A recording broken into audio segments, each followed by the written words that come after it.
anyhow? My men are working as fast as they can. We're not surrounded by assholes. The rebellion will continue to gain the support of the Imperial Senate. The Imperial Senate will no longer be of any concern to us. Everybody got that? I have just received word that the Emperor has dissolved the Council permanently. Good. The last remnants of the old Republic have been swept away. Wait. The Schwartz! Don't try to frighten us with your sorcerer's ways, Lord Vader. Your sad devotion to that ancient religion has not helped you conjure up the stolen data tapes, or given you clairvoyance enough to find the rebels hidden. What's the matter, Colonel Sanders? Chicken? I always have coffee when I watch radar, you know that. Enough of this. Vader, release him. Why don't we take a 5-minute break? This bickering is pointless. You know that. Lord Vader will provide us with the location of the rebel fortress by the time this station is operational. We will then crush the rebellion with one swift stroke. Commence operation. Back, you suck. Now that I have my coffee, I'm ready to watch radar. Where is it? We're back! And we have the combination! It's an older concept, but it checks out. Most parts clear. It's the stupidest combination I ever heard in my life! It's the kind of thing an idiot would have on his target! Found anything yet? Comscan has detected an energy field protecting an area of the 6th planet of our system. Knock on my door! Knock next time! What about you guys? Vader, the fleet has moved up to light speed and we're preparing for... No, light speed is too slow. We're gonna have to go right to ludicrous speed. Ready, Kafka? Yes, my lord. What are you preparing? You're always preparing. Just go. There's only one man who would dare give me the raspberry. Careful, you idiot! Go back to the golf course and work on your putts. Lord Vader, can you hear me? Yes. When will the princess be married? It seems in your anger, you killed her.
a pizza at Doritos.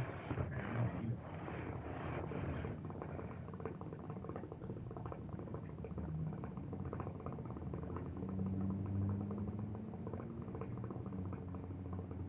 Them salsa joints, what is it called? Spicy nacho. Spicy chili. No, sweet chili. Sweet chili, that's what it's called. Spicy sweet chili, that's what it's called. I didn't realize that was the name. The Taco Bell one. Man, Taco Bell Doritos. They were fire. What are you getting here, bro? We get Taco Bell Doritos.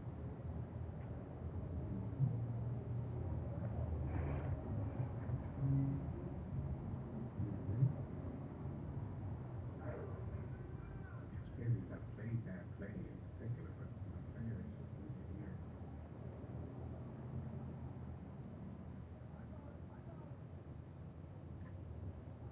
Look at this.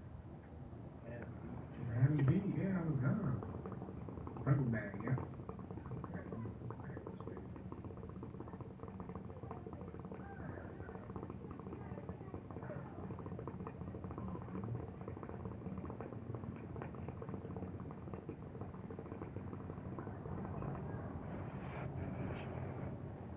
Yeah, good switch, yeah. So bag.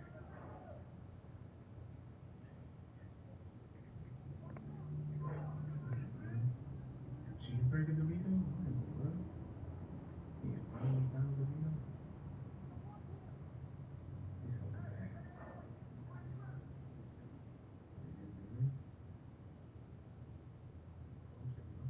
Shot. I got white.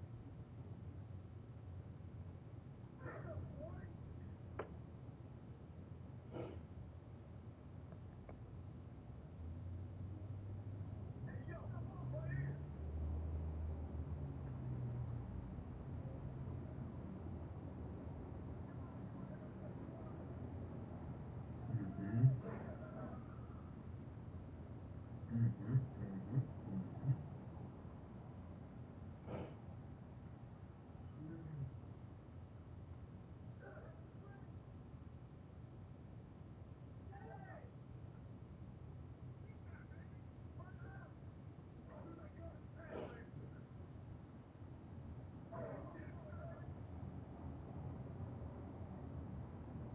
Mm-hmm.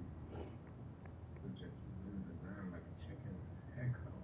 It's just continually running. Oh,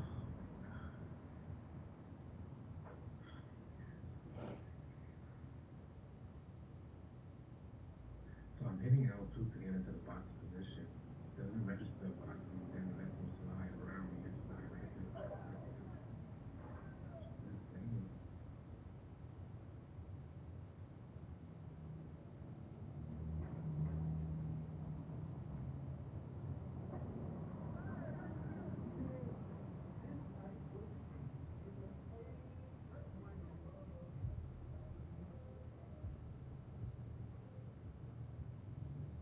Oh, look up, yeah.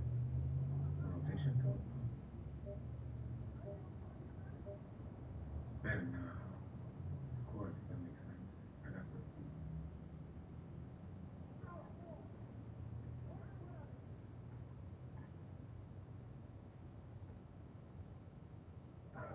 What was that?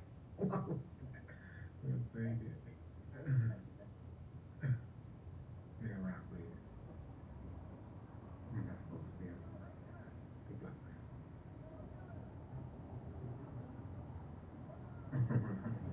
More control of them.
on Crazy Billy here. You saying we know the ability. Yeah, it's fun, man.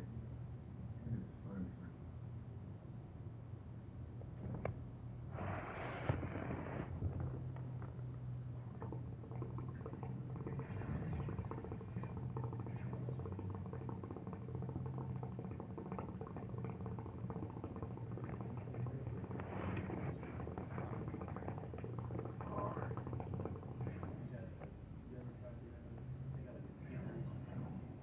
Oh, what?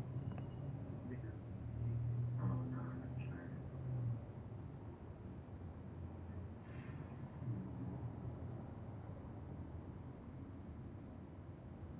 I told you I was here, right? Oh, that's middle, though. That's not putting it on his eye. What up, PlayStation Greatness? You go to bed, Chopper? All right, man. Have a good night. Appreciate you stopping by.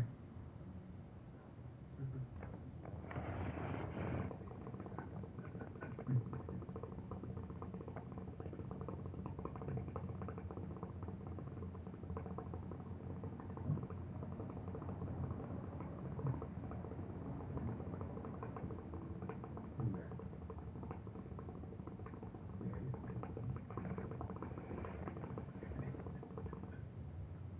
Wait, what?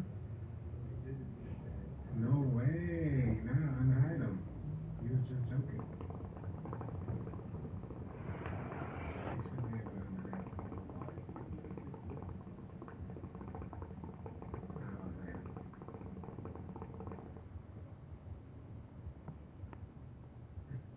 It was like, yeah. Yeah, he's good. He's not in that.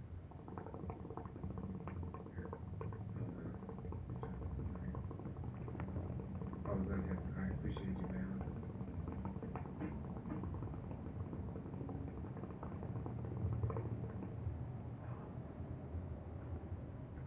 Vegeta's out here, y'all. Vegeta, if y'all trying to join up, you can add Vegeta the ape. He's out here. Say it's just chill, but y'all out here. If y'all want to be out here, you can have it. That's a long game to wait.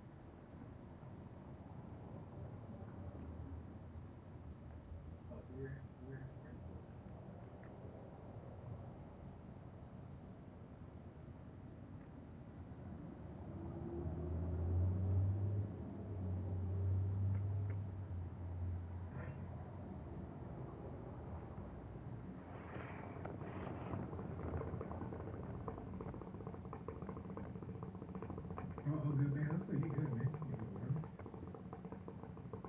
That's a fresh hoodie. What hoodie's that?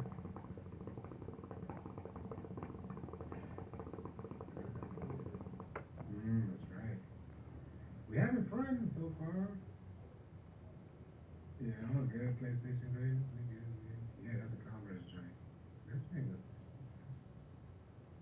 Converse on the side. I wouldn't been know about the Converse.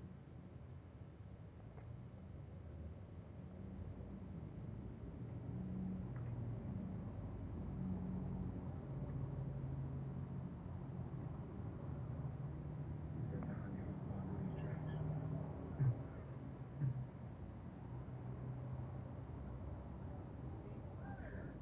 His name is Slap Grannies.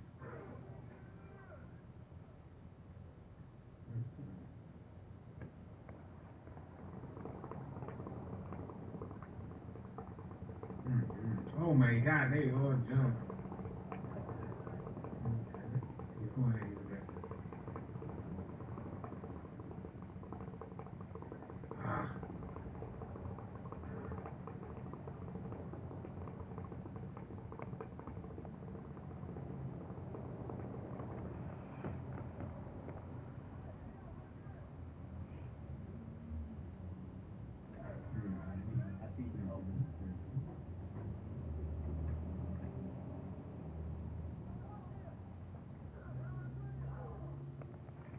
Come on, let us recover the rocks, okay?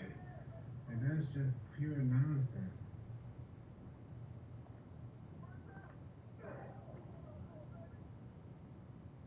The game is full. I never seen a 2K that was so canned, man.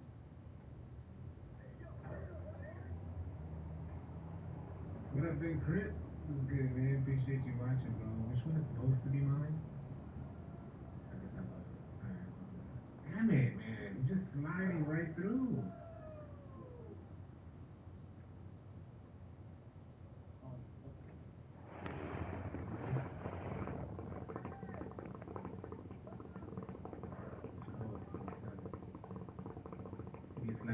Slapping the dust off grannies. Yeah, come here, yeah.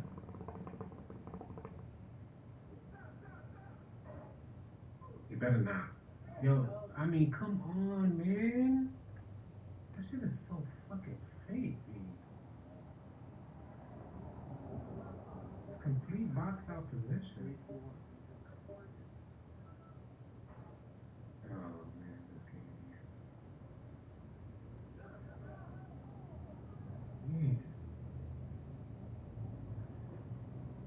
YouTube just pushed the Nodi out? I love it.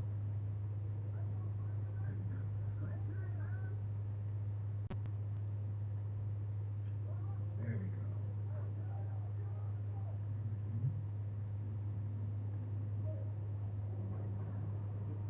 Mm. Mm.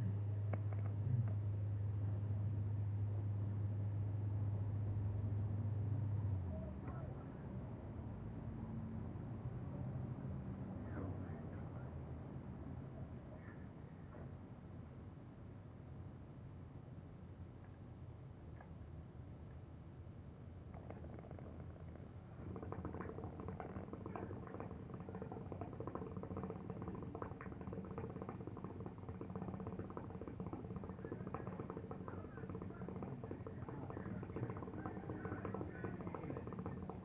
like the boards are not making sense, man. They are right there.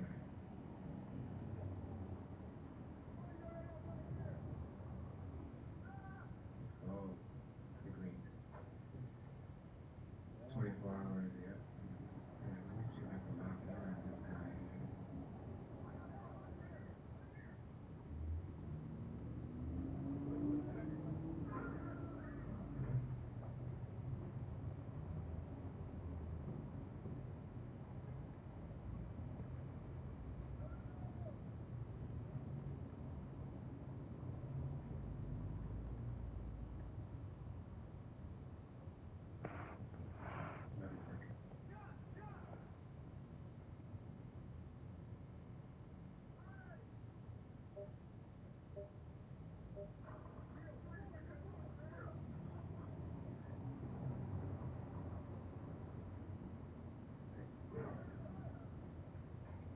You're not getting any boost out there?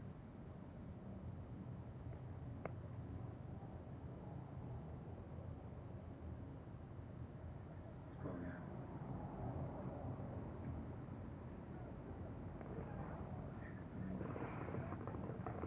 Shot, let's go. Definitely wearing the building idea.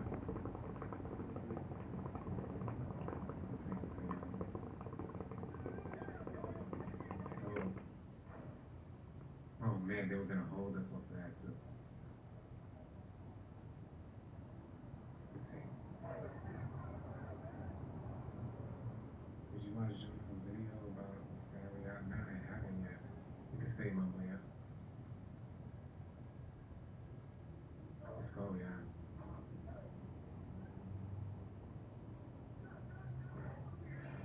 Way to run it up. Way to run it up.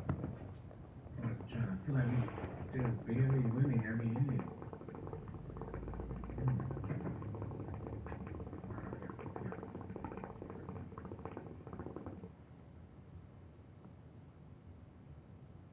Especially when you're trying to pay the rent.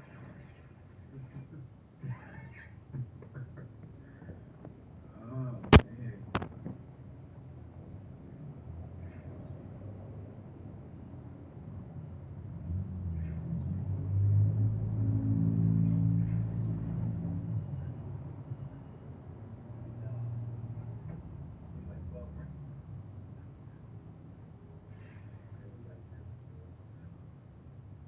He's talking.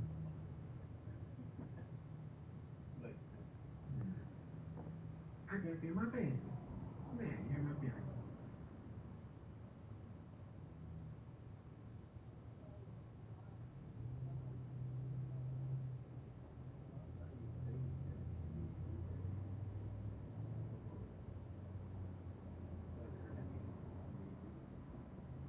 too.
Oh.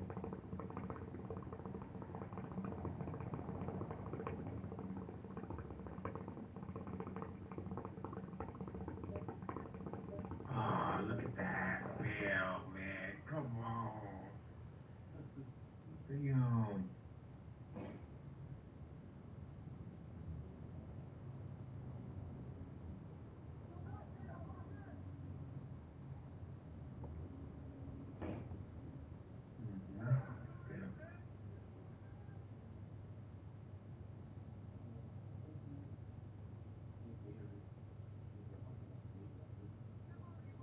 Defense, there you go.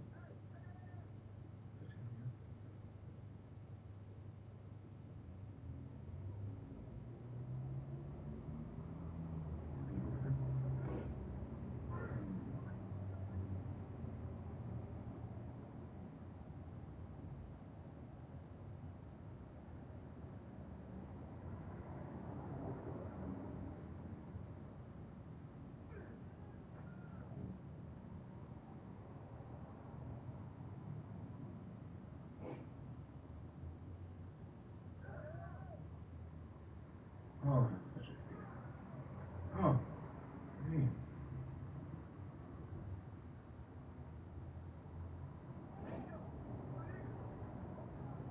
Mm-hmm.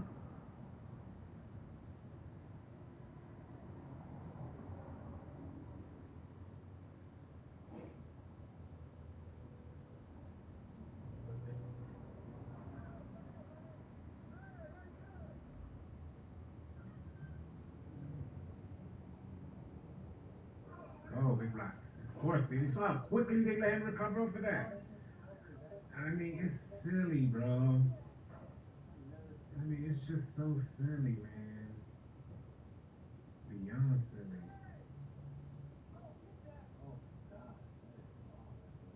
Big blocks.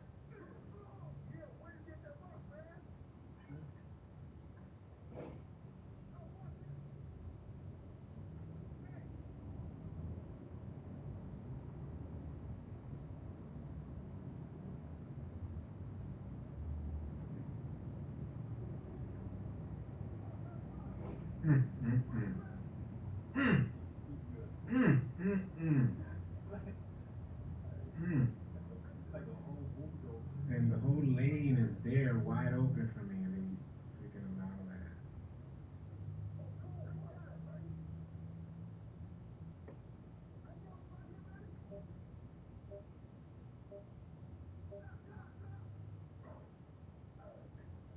Man, you can't get better animations than that. Man. Jesus Christ.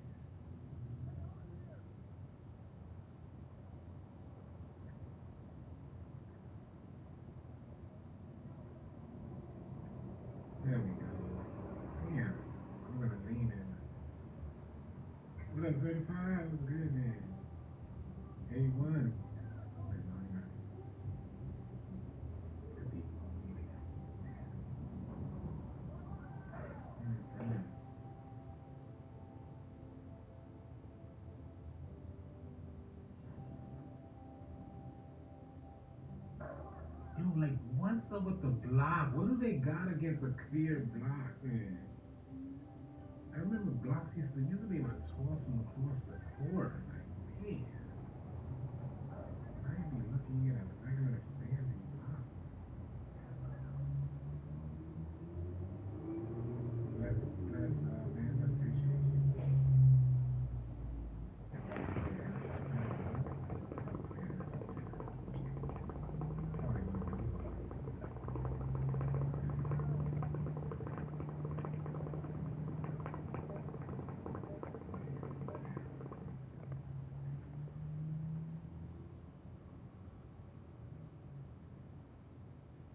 There we go. There we go. That's what we asking for. Give us what we deserve.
Welcome back, Plug Nation. It's your boy Bad Plug, and today, man, I'm very happy because the Legend race is over, and I don't have to run and fade to get the games done with as fast as possible to help my boy hit Legend because he was the first Legend. So whatever you gotta do, make sure that like button is blue, hit that subscribe button if you're new, and let's get into it. I'm finally being able to play the game how I want to play it. There are now 2 legends in the entire world of NBA 2K21 Next Gen. We all seen in the last video that the secret reward, quote unquote, which we seen about a month ago that was already leaked, is the teleportation reward where you're able to hop in a teleporter and go to certain spots on the map that you're able to choose. And we already talked about this. You unlock it at All-Star 1, basically the exact same thing. And yeah, the reward is basically an L. But people that are not even legends. Now keep in mind, in case I get banned, guys, you see this right here. I'm not showing anyone how to do it because 1, I don't know how to do it, and 2, I'm not trying to just get banned. But check this out. People are using legend rewards that are not even legend. It's crazy, 2K. Bro, I'm on PS5, bro, and they already have a portal glitch, dude. Look at this, y'all. Look at this. What the crap, bro? Like, bro. Already? Yo. People got portals on PS5? Yo! Alright, now you might be saying, okay, Badge Plug, I don't believe you. I don't have a PlayStation 5, so I'm not sure if there's legend or not, but you gotta be clickbaiting, okay? Because you have to have legend to be able to use the legend reward. Well, check out this video where this guy's like a Pro 4, an All-Star 4 or something, and using the teleporter. It might even be the same guy, I'm not sure, but let's roll it. Now listen, Twitter, listen. I don't know if this is a glitch that's out. I don't know what it is. But y'all tell me, what the heck is this, bro? What the heck is this? This is PS5. There's no legend on the PS5. Look how he walks out the portal. He's not a legend, bro. This guy, the Lock Doc, somebody let me know how he did it, bro. How did he do it, bro? Tell me. To be honest, I have no idea how people are doing that. I know in the past there's things like where mascots can be on rookie ones and stuff because you would give files to people on PlayStation. There's a thing where you can like give away your mascots and your clothing and all that, but there's no one that's a legend on PS5. So I'm really confused, and I'm not mad at them. They can do whatever they want. I mean, this game's already broken as it is, but I'm just wondering, how did they do that? Because there's not a single legend on PS5. Now, like I was saying, if you guys didn't see, about a month and a half ago, it was leaked. Multiple people were doing this teleportation thing, and we came to the conclusion that it was devs getting on the game to test it out on, like, bot accounts or their side account or whatever it is, and that was it. We didn't see it ever again. It was just like one day where 2 or 3 people were doing it, and we never seen it. Now that we have a legend, people are out here doing it, and it doesn't make sense to me. And I would not think that it's a dev because there's already legend. They've already tested it out. It works. There's no issues with it. So I'm really confused. But yeah, that's what the 2K community is doing right now. The game is broken, so broken that people are able to use legend rewards, and they're not even legend. It's crazy. More and more things each and every time. Now I'm thinking, if they're able to do that, they're probably using the 10 badges in every category also. Now, if you guys didn't see the last video, we talked about all the legend rewards that you get. You get the teleportation thing, you get 2K22 early, and you also get 10 badges extra in each category, as well as being able to get every single badge Hall of Fame. So it's kind of like a mixture between 2K18 and 2K20's legend reward. And I said, I don't like it. In the last video, I was talking about how I just can't take it that for 5 games now, 2K18, 19, 20, 21 current gen, and 2K21 next gen, it's basically been the same exact legend reward, but just changed up a little bit. I can't take it as a good reward. I just can't. It's been the same reward, just a little bit changed up for you to go, okay, it's not the exact same reward, guys. Come on now. No, it's pretty much the exact same. But let's get into the video. We have a lot to talk about because a bunch of 2K creators have been talking about the game and a lot of things in the 2K community. Very, very interesting. You guys are not going to want to miss out on what we have today. The main topic of what's wrong with NBA 2K21 Next Gen in the last 2 to 3 weeks between content creators and people in the community has not been the error codes, has not been anything like that. It's been gameplay issues. The core gameplay issue, which is fading away, and I've showed you guys many, many times how overpowered that is because I had to do that to help my boy hit legend so the games would be fast and he gets a lot of teammate grades and the assists and all that. But anyway, IQ Contain made a tweet on Twitter and a lot of YouTubers came to roast him very fast. He said, NBA 2K21 Next Gen introduced a simple misleading idea that quote-unquote shot creating and quote-unquote fading doesn't take skill. This is true as of right now, but in past years we all know shot creating and shots off the dribble always took skill. Davis said fading never took skill in any 2K. It's pretty much an exploit in most of them.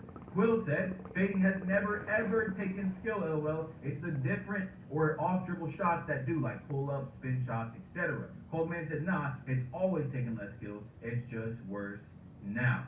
And I agree with pretty much everything they say. Fadeaways, for the most part, 2K18 as I can think of it, 2K19, 2K20, well not really 2K20, but like in the beginning of the game, 2K18 and 19 definitely overpowered fadeaways.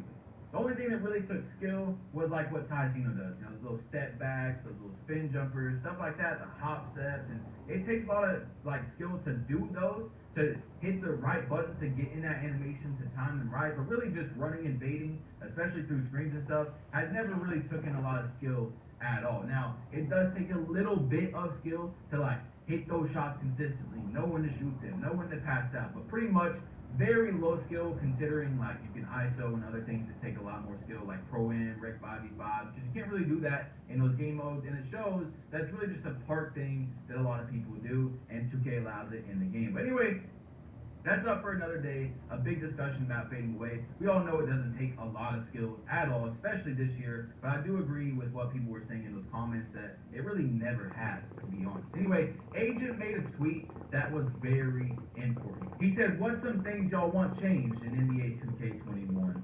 Question."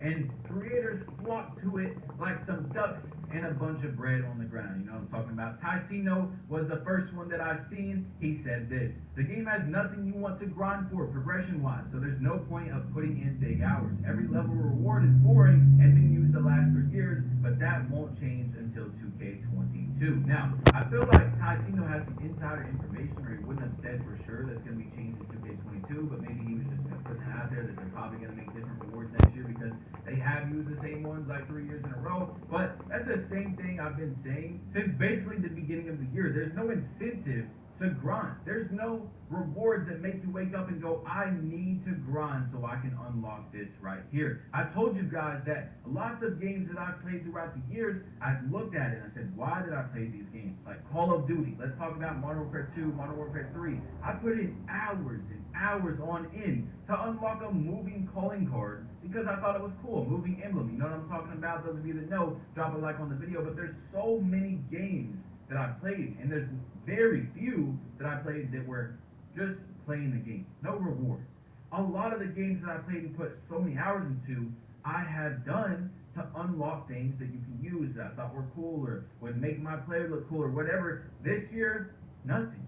There's nothing. Even the new rewards they put in, lightning arm sleeves, fire arm sleeves, you have to unlock those. Like, the rewards this year are trash. There's no reason to play the game for countless hours when you don't unlock anything for doing it. And I'm really glad that Ticino and lots of creators have just been saying what and how they feel. You know what I'm saying? And I can't just hold back. I can't not say what's wrong with this game when there's so much. I just can't do it. I like to be the voice of the people, and you guys hear what I have to say as well. Chico said, literally everything the game needs a competitor like NBA Live so the company will actually care about making the game good. Right now, they don't care about the game/community. Now, last night I was sitting there thinking, and I came to this idea that may or may not be true, but we know that a lot of 2K creators have been talking trash about the game. A lot of them have stopped playing or not playing as much.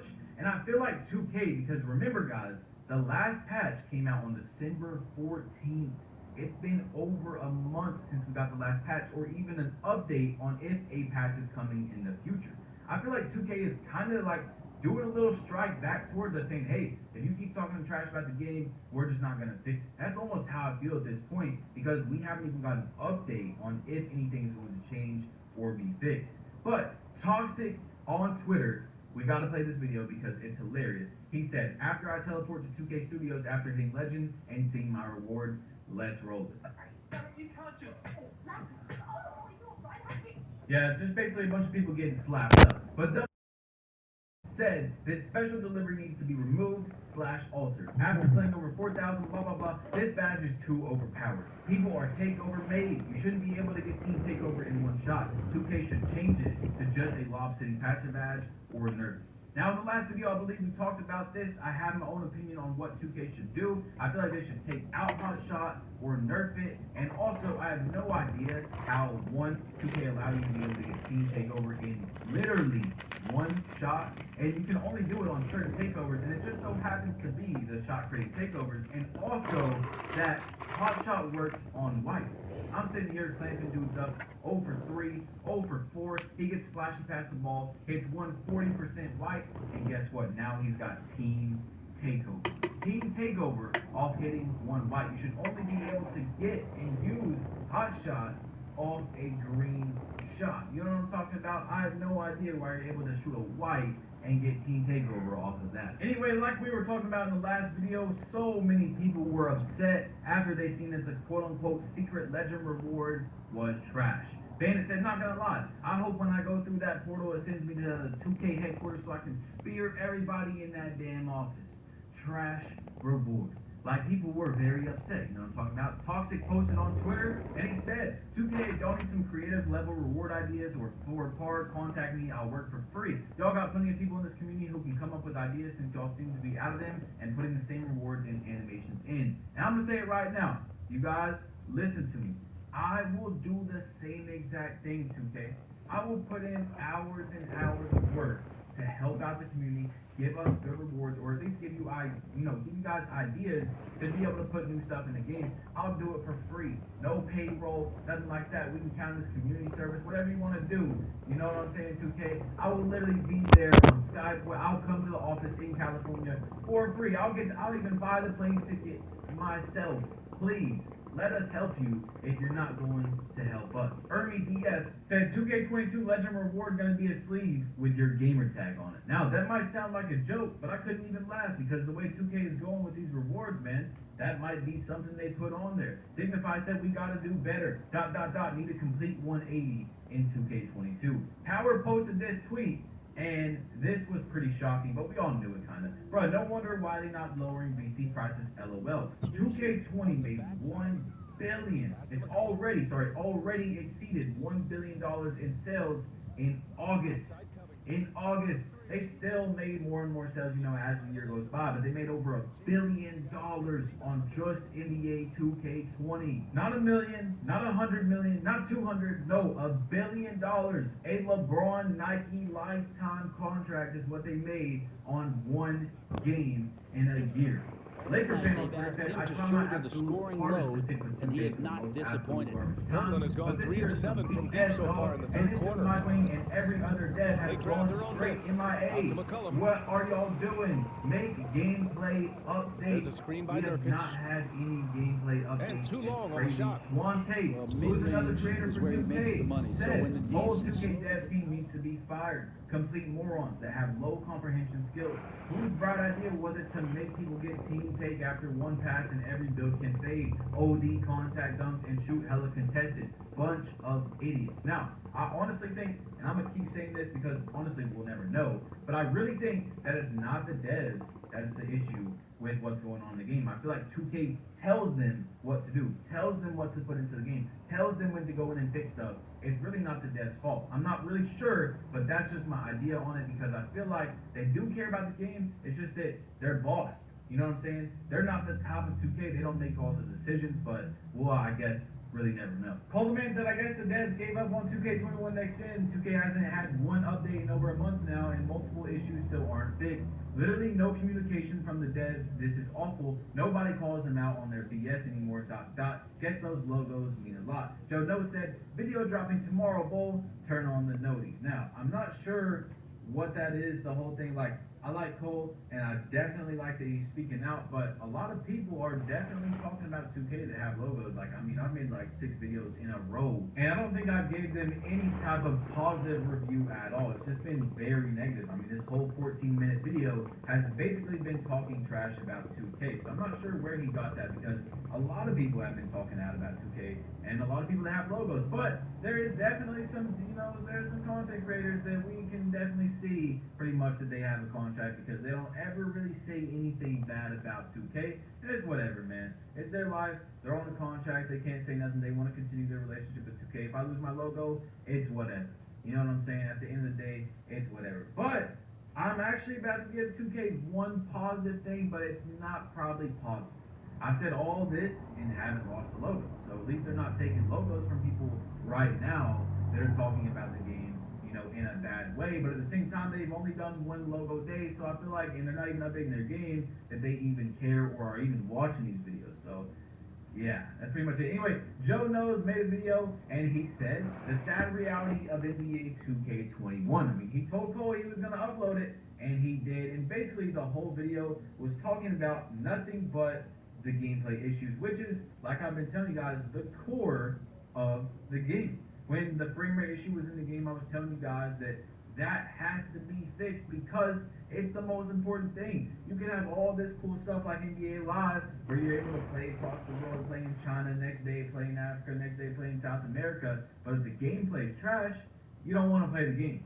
You know what I'm talking about? And that was pretty much what he was saying about the fadeaways and how there's no reason to stop and shoot. You should always fade away. It's a more efficient shot. And we know that. And guys, you can't really blame people for doing it because that's how the game is. You know what I'm talking about? If it was a different way, then people would play a different way. But this man, Nadex, got on 2K the first time in like 2 weeks. And he said, first time launching 2K, save file corrupted. And for those of you that don't have next gen, that's all it is. Save file corrupted, you get error codes, dashboards, you're in the middle of a game and the game just crashes, just freezes.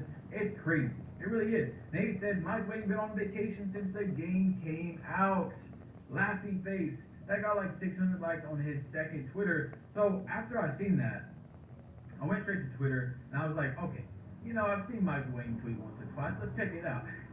Let's check out how many times and how active Mike Wang is since 2K21 Next Gen came out, which was like November 11th. He has made one tweet. He's retweeted a tweet, but he's made one tweet. Now he's also replied to like 2 or 3 people on his tweets and replies, but one tweet since the game came out, man. It's crazy. That guy, by the way, if you guys don't know, is the gameplay director of 2K. He's the one that changes everything. He makes the decision. Are fadeaways going to be overpowered? Should we patch them? Should we nerf them? Contact them? Everything. He's the decider of all the sliders in the game. How a 53-pointer can shoot efficiently or not. All that type of stuff. Anyway, Double H said, I have been on 3 10-game win streaks this morning. Every 11th game, either me or my teammate gets an error code. The person who gets error coded has to dashboard minimum 3 times because of file corrupted. GV said, submit a support ticket, bro. 2K has one of the best support teams ever. Very helpful. Now, he was obviously joking, very sarcastic, because every time you have an issue with 2K, they're like, oh, make a ticket. And the ticket never does anything. Ever. Especially this year, or 2K20. I mean, it's literally a waste of your time, if you guys didn't know. Never make a ticket. You're not going to get your problem solved unless it's extremely easy. And especially if it's something like that with error codes, like what's someone at 2K support going to do? Go, okay, let me fix the game now. They're going to tell you to make a ticket, and it's just not going to do anything. It's really not. That's the truth, guys. It's not going to do anything at all. I hate to break it to you. Anyway, Void said 2K might be the worst next-gen game to come out. I personally put this game as the worst 2K of all time. Now, we talked about this in the last video. I'm not saying this game is great at all. It had a lot of potential. It still does. Just like Joe Knows said. I've been saying it since, the beginning of the year. The game has a lot of potential, but I just can't put it as the worst 2K ever. For sure. Can't do it. Because 2K18 was just miserable. For me, at least. So I can't put it as the worst 2K ever. But you guys make a list of the best 2Ks, the last, top 5. We get a little top 5 from you guys in the comment section down below. Oxy said, calling cards like COD. I'm not trying to get something new every 2 weeks. At 100 threes made, 500 threes, and then 1,000 threes. We can get a final dope animated calling card to get our brain stimulated. I think it would be nice to have something else besides just level. And that's exactly, well, I wasn't saying that 2K should put that in the game, but we were just talking about that earlier with Modern Warfare. Like, I literally put in hours upon end, so many countless hours grinding for a moving calling card, or trying to hit 10 prestige, and you know what I'm saying? You got all these things. Every time you leveled up, you got something that was cool. You got something that you could put on and brag about or show off. And in this game, you get lightning arms. You get firearms. Like, 2K, I just don't understand why even those are like in the game. But let alone you have to unlock them by grinding hundreds and hundreds of games. That's what you unlock. Like, God, man, I don't know what 2K is saying. Anyway, what I want to see in the next 2K is a level system that kicks you down when you lose. I remember Halo 2 used to be like that. Win 3 or 4 games in a row or so, and you go up a level. Lose 1 or 2, you drop. That's how you knew who was nice. 2K dudes not ready for that though. Now look, I'm gonna tell you guys right now, that sounds like a great idea. But also at the same time, let me give you 2 reasons why it's not. 1, this game has lots of error codes, and it's kicking you out of games, which would give you a loss that you didn't actually get, and that would be very, very frustrating. And we live in 2021. The age that we live in, it's all about participation medals, and there can't be a second place. Everyone's always got to get something. Everyone's got to get an award. 2K's never going to do that. Sounds like a great idea. It's just not going to happen. I mean, it's never happened in 2K, and it's also, especially not going to happen in 2021. Anyway, I just made this kid shoot 1 for 6. He shoots 1 white off of flashing and gets team takeover. Nice 2K. I'm telling you guys, bro, that is very annoying. I was sitting here helping 6 God hit legend, and there's a few times where I miss a shot, miss another shot, then I hit a 45% fadeaway white. Guess what? Team takeover. Now the game's over, bud. You lost. I get plus 10 a bunch of my stats, and 2K's definitely got to take that out of the game. But I had to do it. I had to do it to help my boy Hit Legend get the game switch done as fast as possible. You guys know. I talked about it. Anyway, dude said, I'm going to stream on Twitch tonight. I haven't streamed on there all year. Dude said, get ready for fades. He said, definitely not streaming that, bruh. Laughing face. Like, dude, people don't even want to stream the game. They don't want to upload. Dude's uploading like once a week. A lot of YouTubers have quit playing the game in general. Like, they've just not played the game. Davis, I think, uploaded his first next-gen video today in like 2 months. He's uploaded like once a week, twice a week, something like that. But all of them have not been next-gen. He finally came back today. A lot of people are quitting, not playing as much, uploading less, not streaming, all that type of stuff. Anyway, our last video of the day will be 2K made $1 billion in sales from 2K20. Of course they don't care about next-gen. They vacationing with all that bread. And that's a sad reality, man. 2K has gotten so big that we don't matter.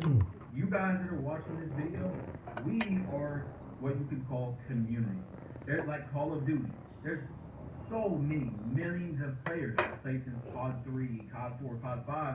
They don't watch these YouTube videos of YouTubers complaining and issues in the game. They just play the game. They play an hour or two a day, or a few hours a week. They don't really care that much. But us, we are the community, the 1 or 2% that watch the game. We see the issues. We would like to get on the game and have a good time. You know what I'm saying? We complain about these issues because we just want to have fun at the end of the day, and we don't matter. We're only 1 to 2% of all the millions of people that gives 2K money. So obviously, we're not something that they're sitting there going, okay guys, we have to, all right, look, the community's upset with this glitch, we have to fix it right now. No, because there's lots of people that are sitting in the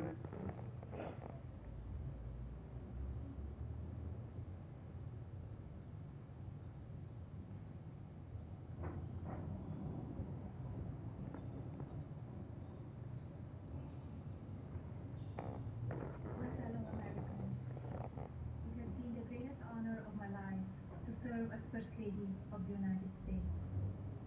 I have been inspired by incredible Americans across our country who lift up our communities through their kindness and courage, goodness and grace. The past 4 years have been unforgettable. As Donald and I conclude our time in the White House, I think of all of the people I have taken home in my heart and their incredible stories of love, patriotism, and determination. I see the faces of brave young soldiers who have told me with their pride in their eyes how much they love serving this country. To every service member and to our incredible military families, you are heroes, and you will always be in my thoughts and prayers. I think of all of the members of law enforcement who greet us everywhere we go. Every hour of every day, they stand guard to keep our communities safe, and we are forever in their debt. I have been moved by children I have visited in hospitals and foster care centers. Even as they fight difficult illnesses or face challenges, they bring such a joy to everyone they meet. I remember the mothers who have battled the disease of opioid addiction and have overcome incredible hardships for love of their children. I have been inspired by the devoted caregivers for babies born with neonatal absence syndrome and communities that give these children the support and care they need to grow. When I think about these meaningful experiences, I'm humbled to have had the opportunity to represent a nation with such kind and generous people. As the world continues to confront the COVID-19 pandemic, I thank all of the nurses, doctors, healthcare professionals, manufacturing workers, truck drivers, and so many others who are working to save lives. have lost a loved one due to the pandemic. Every life is precious, and I ask all Americans to use caution and common sense to protect the vulnerable, as millions of vaccines are now being delivered. In the midst of hardship, we have seen the best of America shine through. Students have made cards and delivered groceries to our senior citizens. Teachers have worked twice as hard to keep our children learning. Families have come together to provide meals, supplies, comfort, and friendship to those in need. Be passionate in everything you do, but always remember that violence is never the answer and will never be justified. When I came to the White House, I reflected on the responsibility I have always felt as a mother to encourage, teach strength, and teach values of kindness. It is our duty as adults and parents to ensure that children have the best opportunities to lead fulfilling and healthy lives. The passion for helping children succeed has driven the policy initiatives as First Lady. I launched Be Best to ensure that we as Americans are doing all we can to take care of the next generation. Be Best has concentrated on 3 pillars: well-being, online safety, and opiate abuse. In a few short years, I have raised awareness of how to keep children safe online. We have made incredible progress on our nation's drug epidemic and how it impacts the lives of newborns and families. And we have given a voice to our most vulnerable children in their foster care system. Internationally, Be Best has evolved into a platform that encourages world leaders to discuss issues impacting the lives of children and allows them to share solutions. It has been an honor to represent the American people abroad. I treasure each of my experiences and the inspiring people I have met along the way. As I say farewell to my role as First Lady, it is my sincere hope that every American will do their part to teach our children what it means to be best. I encourage parents to educate your children about the courageous and selfless heroes who work and sacrifice to make this country the land of the free, and to lead by example and care for others in your community. The promise of this nation belongs to all of us. Do not lose sight of your integrity and values. Use every opportunity to show consideration for another person and build good habits into your daily lives.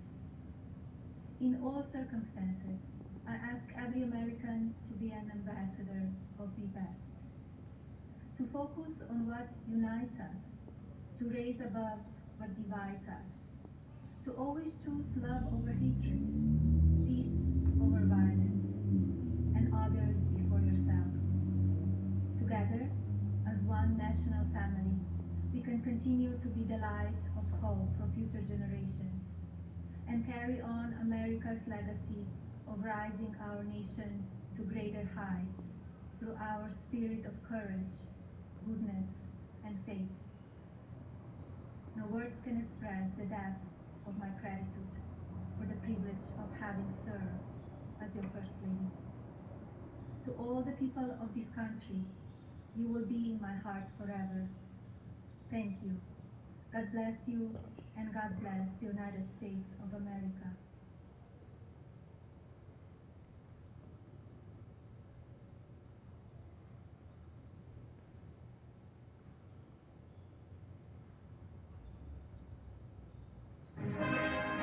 This is NBC Nightly News with Kate Snow.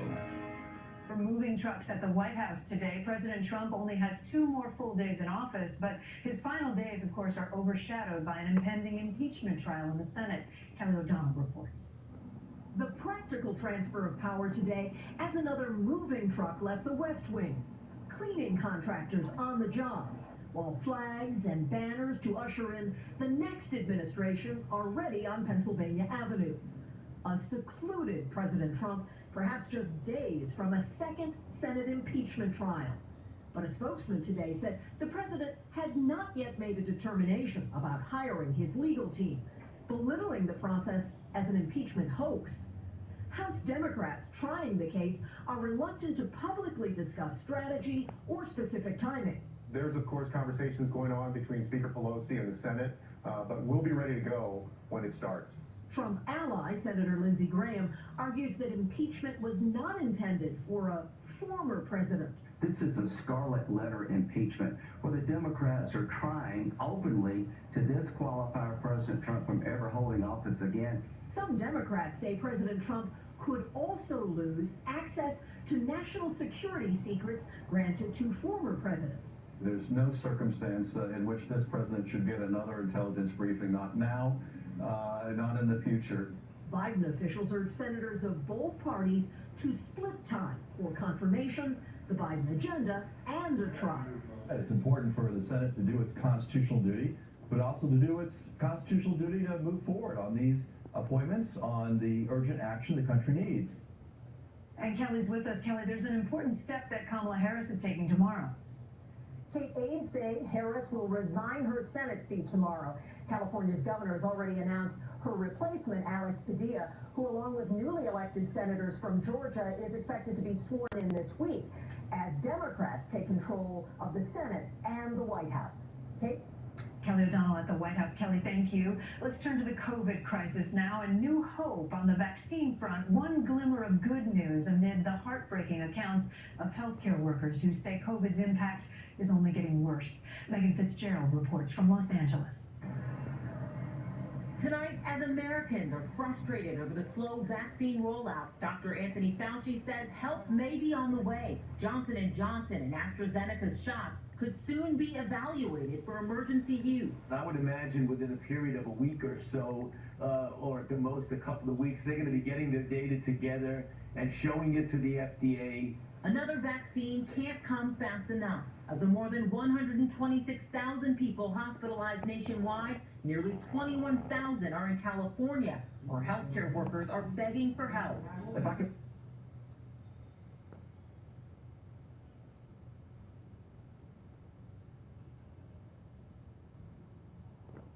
Mr. Winter, I know you got some new reporting that the FBI has charged this Pennsylvania woman in the Capitol riot, and they're now looking into whether the woman intended to ship a computer from Speaker Pelosi's office to Russia. What more can you tell us about that? That's right, Craig. So this is just one of the 80-plus now arrests that have been made in connection with what happened at the Capitol on January 6th. And this would not be an extraordinary case if it were not what apparently, according to the FBI, a person they described as a former romantic partner told them. So this person is Riley Williams. She's from the Harrisburg, Pennsylvania area. This is her driver's license, according to the FBI driver's license photo. And so basically what they said is that this former romantic partner talked to them, left several messages on their tip line, and essentially said, Craig, that she had told her, Williams had told this person, that she intended to take this computer or hard drive that was taken from Speaker Pelosi's office, send it to Russia, and there a friend would pass it along to the SVR, which is kind of the American equivalent of the CIA. There's no indication here that the laptop has left the United States. As a matter of fact, they say that according to their investigation, it appears that the computer device has been destroyed or at least has not left the country at this point. The FBI says this matter is still under investigation. It's not yet clear whether Williams is in custody, and it's not clear, according to the FBI, why she didn't end up shipping this laptop to Russia. It also isn't clear whether or not the person in Russia had some sort of direct connection to the SVR or was just going to drive up to the front gate and hand it over. A lot more information needs to be gathered here. This comes from a criminal complaint that's involved in this case, and obviously we're going to be tracking it to see where the FBI investigation progresses. But it is a troubling statement if true, and certainly indicates to the FBI that this is somebody that they want to get a hold of and obviously want to be able to recover that information. Hey, thanks for watching our YouTube channel. You should know that you can follow today's top stories and breaking news and catch up on your favorite MSNBC shows all in one place. Download the NBC News app today.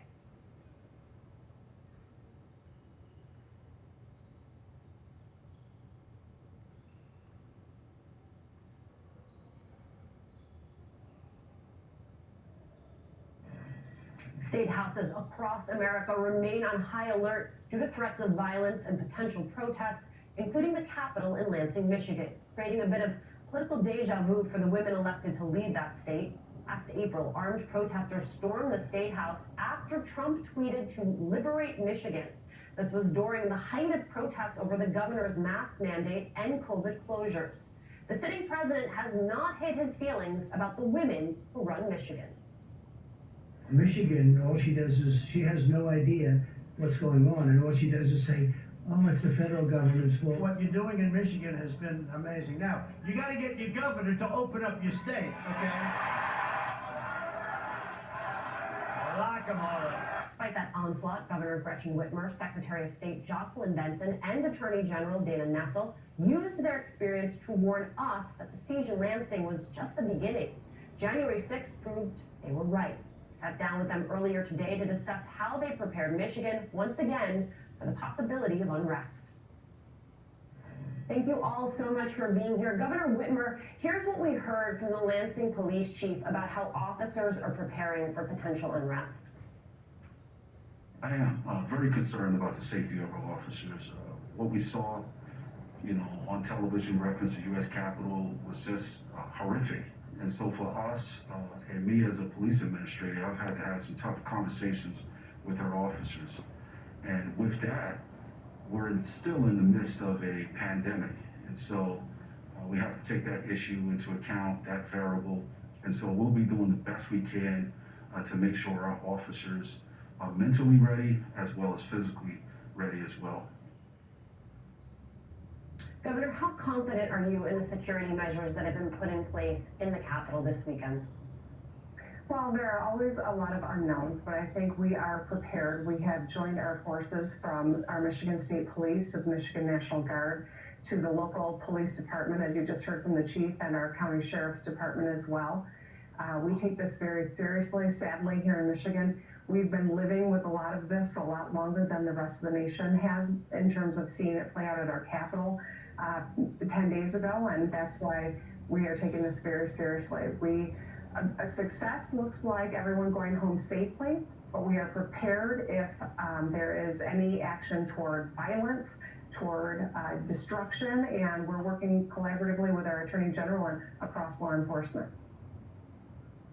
Attorney General Nessel, in response to the deadly insurrection on Capitol Hill, the Michigan Capitol Commission voted to ban the open carry of guns from inside the Capitol. You say it doesn't go far enough and that the Capitol is not safe. What measures would make you feel that the Capitol is safe for you and for lawmakers?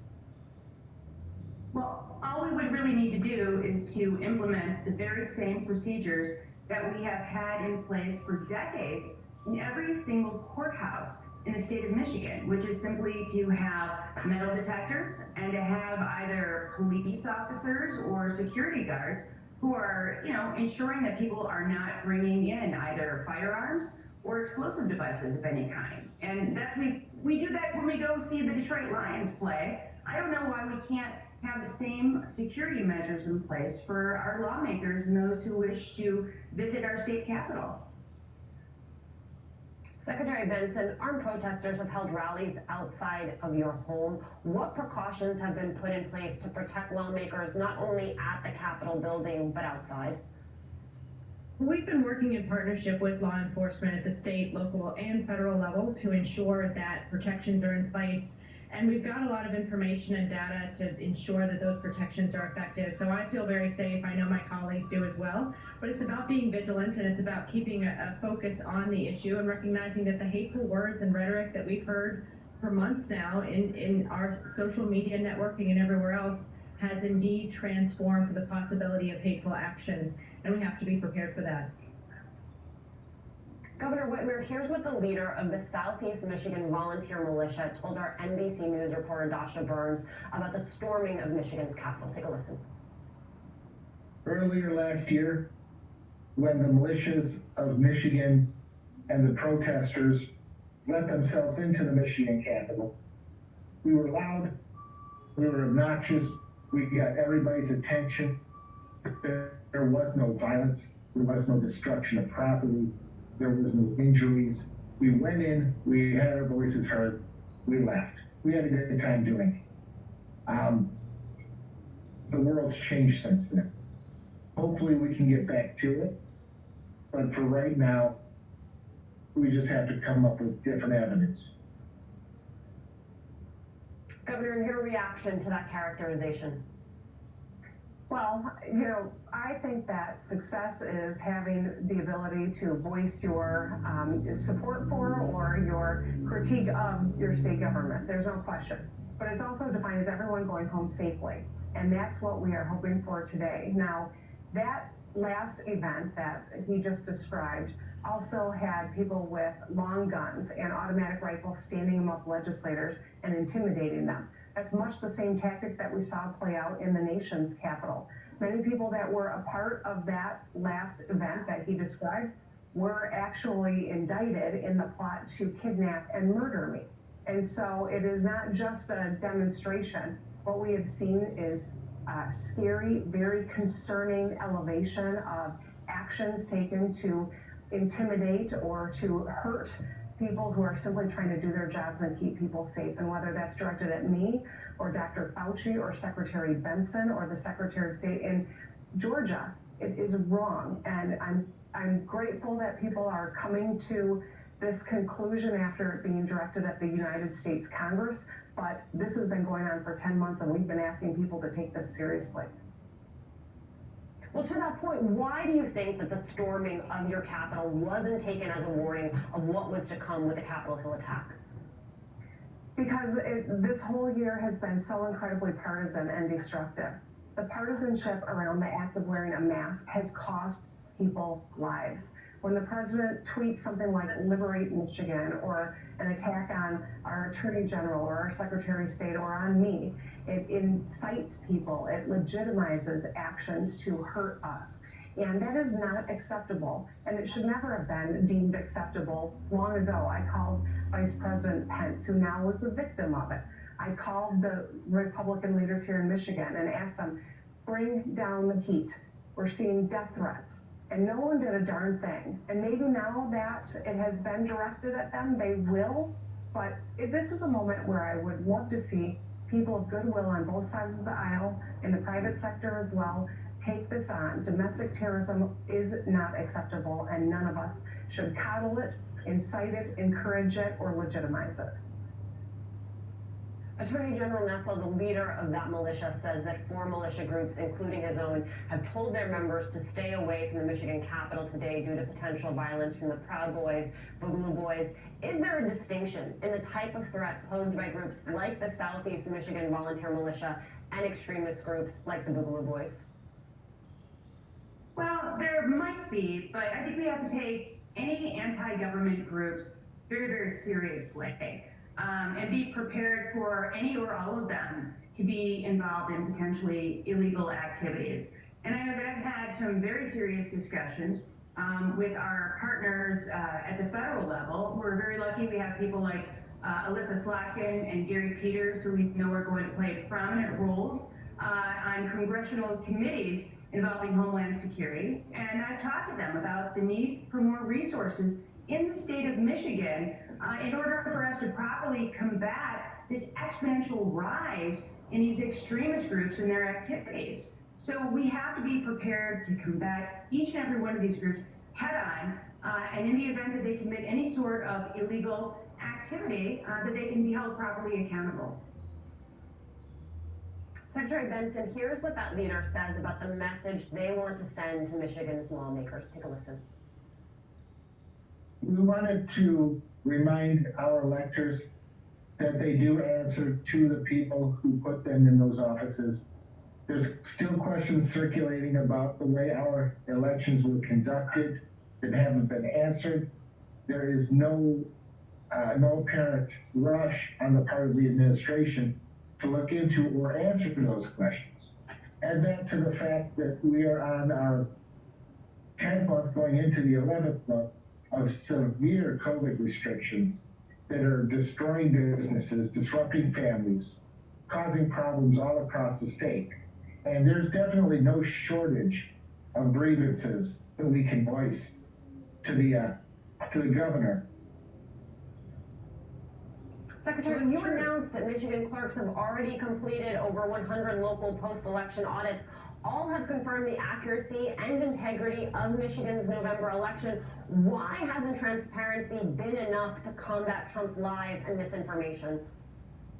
I was going to say it's true that we're on the side of making sure every voice is heard and every vote is counted. Every valid vote is counted. That's precisely what we've done here in Michigan, and that's precisely what, as you mentioned, the audits, the works of our over 1,600 clerks all across the state have shown over the past several months. And the true story coming out of this election is indeed that more people voted than ever before in our state's history. That was the most secure election in our state's history, and the incredible amount of scrutiny that has been placed, the number of questions that have been asked and answered consistently since the polls closed on November 3rd have only shown to really underscore those facts. And so my hope going forward is that we can focus on how to actually make the success of the November 3rd election, the high turnout, the high security, the story, and the work that we do to ensure that is not just a moment, but it's something that continues for elections ahead. Hey, thanks for watching our YouTube channel. You should know that you can follow today's top stories and breaking news and catch up on your favorite MSNBC shows all in one place. Download the NBC News app today.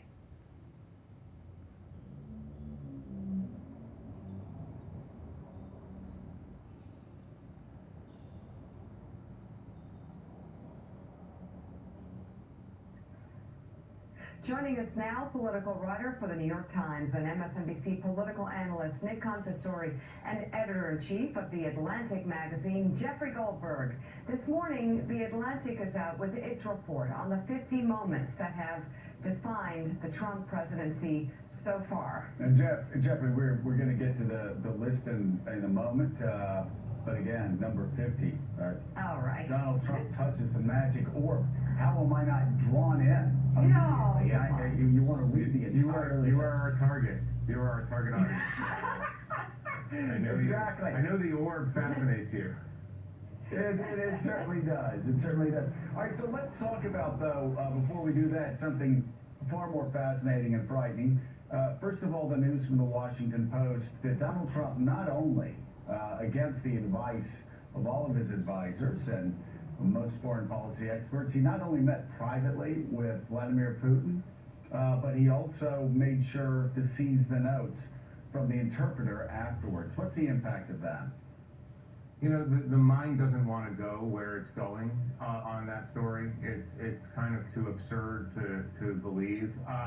The impact of the story could be huge. I mean, there could be, as David Ignatius mentioned to you a little earlier, that there could be a non-conspiratorial reason that this is happening. Donald Trump does upend all sorts of norms in his behavior and the way he approaches foreign leaders. So maybe there is a quote-unquote innocent explanation for this. It just seems as if, I mean, the easy explanation is he was embarrassed by something he said, or he knew that something he said was compromising in some way and wanted to make sure that the translator who works for the United States government didn't share it with any of his officials. Yeah, but at the same time, though, that coincidence, if it were just a coincidence or if there were an innocent explanation, that followed Donald Trump saying, I trust the ex-KGB agent more than I trust my intel community. Follows one bizarre incident after another, going all the way back to when we interviewed him in 2015, and he said on our show that Vladimir Putin was a strong leader and basically preferred him to Barack Obama, and it was fine that he murdered people. We killed people too. Look, our Frank Foer in this project we did on the Trump first 2 years, talks about collusion that's in plain sight. I mean, you don't have to be. This is not a mystery in some ways. There's a pattern of behavior. Our jobs in journalism, our job is just to establish the patterns. And there's a fact set here that is very compromising, and pointing it out is the most obvious thing to do in the world. Doesn't make. Go on. Yeah, no, I was just going to ask you the same question I asked David Ignatius. what was your reaction? What was your gut reaction when you first saw Michael Schmidt's story that said the FBI was investigating the President of the United States to see if our President was an agent of a foreign power who considers themselves to be enemies of the United States of America? I think there's two reactions. One is the practical reaction, which is, of course. I mean, like I said, there's a set of facts that lead you to think that that's their duty to do. The other reaction is that is incredible. I mean, that in the true definition of incredible, it's beyond credibility. How has it come to pass that we're having a serious debate about whether the President of the United States is possibly a Russian intelligence asset? And we're having a serious conversation about it. That's something that, I mean, I always go back to the Obama tan suit controversy. You know, remember what a controversy used to look like in Washington. Now we're talking about Manchurian candidate style scandals. It's just mind-boggling. Well, and Richard Haass, let's talk about what's going on across the globe right now. You've had Mike Pompeo have a rough tour across the world, and now he's talking with Saudi Arabia. This is a region that's really up for grabs right now. What has been the impact of Donald Trump, and what has the impact of our scattered foreign policy meant as Mike Pompeo has gone across the region, doing, I would suggest, making some very unfortunate statements. Yeah, the Secretary of State did himself and this country no favor with the speech he gave, which was wildly inappropriate on anywhere, but certainly on foreign soil. But I think the largest story in the Middle East is one of American pullback, most dramatically in Syria. But when the president goes to Iraq, he neglects to meet with the Iraqi government leadership. And all of this adds up to a sense that we're trying to wash our hands of this region. We're leaving it to Iran, despite all of our tough talk, to Russia. We've given up on any political change in Syria. So we're getting a laboratory. We're getting a glimpse, Joe, of what the world looks like when the United States abdicates. And as we're seeing in the Middle East, it's anything but pretty.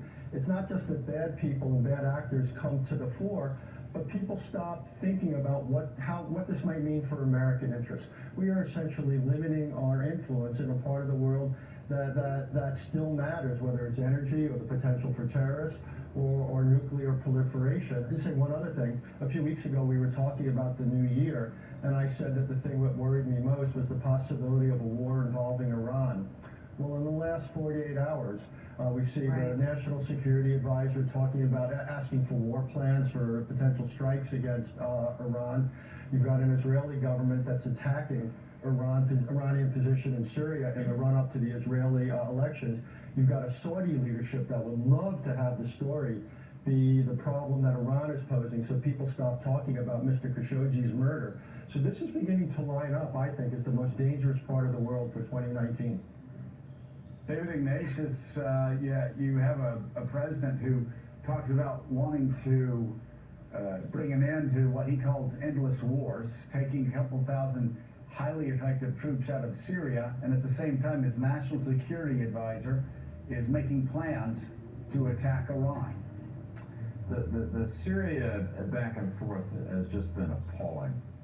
It's just like watching a bouncing ball from one day to the next. You almost feel sorry for National Security Advisor John Bolton, who lays out a tough rollback of Trump's initial announcement about withdrawal of troops, and then the contradictions and corrections and second guesses of his statements begin. And at this point, I think it's very difficult for anyone in the region to know precisely what our Syria policy is. I wanted to ask Jeffrey Goldberg, who's done this wonderful exercise, looking at the top 50 moments of Trump world in the last 2 years. Jeffrey, I often wonder what lasting damage this period is going to do to American politics and our standing in the world. What's your intuition about that? Well, nothing lasts forever. I mean, we do wax and wane in our influence and in our popularity.